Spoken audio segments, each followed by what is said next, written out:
मुरीबाहाल धनुजात्रा पड़ियाठारे षष्ठतम धनुजात्रा महोत्सव आज 20 तारिख पर्यंत चलिबो। धनुजात्रा महोत्सव में मुरीबाहाल मथुरानगर और बनबाहाल गोपपुर पलटिबो। आज प्रत्येक संध्या 7टारे कंस दरबार अनुष्ठित होबो। पौराणिक कथावस्तु को नहीं नाटक सहित राज्य तथा राज्य बाहर विभिन्न सांस्कृतिक दल द्वारा सांस्कृतिक कार्यक्रम परिवेषण होब। दर्शकों सुविधा को दृष्टि रखी आयोजक कमिटी पक्षरु व्यापक प्रस्तुति करा जायछि।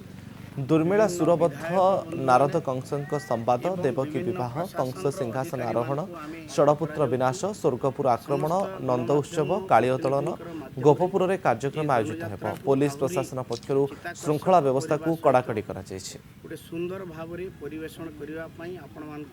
षष्ठ वार्षिक धनुजात्रा महोत्सव ब्लॉक स्तरीय आसंता 14 तारिख रु 20 तारिख पर्यंत मुरीबाहाल धनुजात्रा पड़िया अनुष्ठित होबार कार्यक्रम करा जायछि एवं आमर पड़ोसी ग्राम बनबाहाल गाँव रे गोपपुर करा सर्वसम्मति क्रमे सिद्धांत करा जायछि।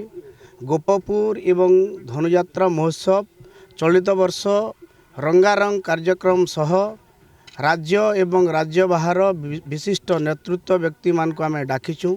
यह सहित विभिन्न राज्यरू विभिन्न व्यक्तित्व प्रतिभावान व्यक्तित्व मान को आम निमंत्रण कर सारीचु।